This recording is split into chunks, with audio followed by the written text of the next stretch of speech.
பாருங்க ஐயா. இந்த பயிர் கிட்டத்தட்ட ஒரு 30 நாளுக்கு மேலே தண்ணிக்குள்ளே நிற்கிது.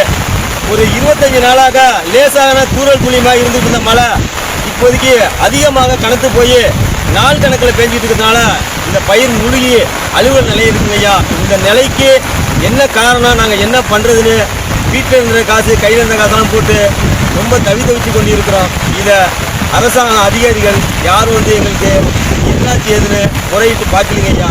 தயவு செய்து இந்த முறையாவது நாங்கள் கொடுக்கும் பேட்டிக்கு ஏதாவது எங்களுக்கு ஒரு ஆறுதல் மொழிக்காக அதிகாரிகள் பார்க்குற நிலைமையை உருவாக்க வேண்டுமென்னு நாங்கள் ரொம்ப கடுமையாக மனசுடைஞ்சு பேசிக்கிறோம். இந்த பயிரை நாங்கள் என்ன பண்ண முடியும்? எங்களுக்கு முதலீடு தேர்லங்க ஐயா. ஆனால் இப்பொழுது இந்த நிலைமையில இருக்குது. இந்த நிலைமையை நாங்கள் யாருக்கிட்ட போய் சொல்லுவோம்?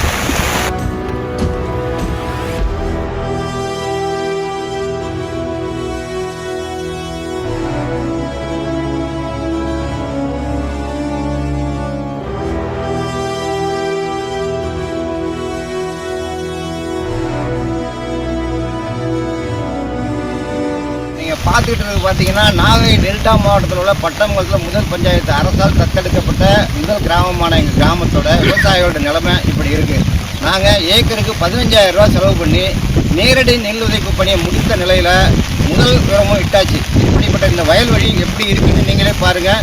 இதுவரை இந்த வயல்வெளிகளை பார்க்கவோ யாரும் இதை பற்றி என்ன என்று கேட்க எங்கள்கிட்ட எந்த நாதியும் இல்லை. பார்த்தீங்கன்னா அந்த ஏக்கருக்கு நான் 15,000 ரூபாய்க்கு மேலே செலவு பண்ணி 30 நாள் பயிர் 35 நாள் பயிருங்க. இது எல்லாம் இந்த மாதிரி தண்ணியில் மழையில் நினைஞ்சு தண்ணிக்குள்ளே இருக்குது. இப்போ சுற்றி பாருங்கள், என்னை சுற்றி எல்லா இடத்துலையும் பார்த்தீங்கன்னா 2 போக சாகுபடி பண்ண எல்லா விவசாயிகளுமே இதுமே கையில் உள்ள பணத்தை வயல்வெளியில் போட்டு இப்படி கையேந்தி நிற்கிற நிலைமையில் நாங்கள் நின்றுக்கிட்டு இருக்கோம். இந்த மாதிரி ஒரு சூழ்நிலை வாழ்வாதாரம் பாதிக்கப்பட்ட எங்களுக்கு இந்த மாதிரி இயற்கை பேரிடரில் என்ன நிலைமை நடக்குது? போன வாட்டி பார்த்தீங்கன்னாலும் புகையானில் பாதிக்கப்பட்டு மிகவும் ரொம்ப எடை குறைவான ஒரு நெல்லை அறுத்து வச்சுக்கிட்டு டிபிஜியில் போட முடியாமல் ரொம்ப தவிச்சுக்கிட்டு இருந்தோம். இப்போயும் இதே மாதிரி, அதாவது 65 நாள் 70 நாளைக்கு முன்னாடி புகையாமல் பாதிச்சு இப்போ 30 நாள்லேயே நாங்கள் கையில் உள்ள பணத்தெல்லாம் இது அள்ளி போட்டு கையேந்தி நிற்கிற நிலைமை தான் எங்களுடைய நிலைமை இருந்துட்டு இருக்குது.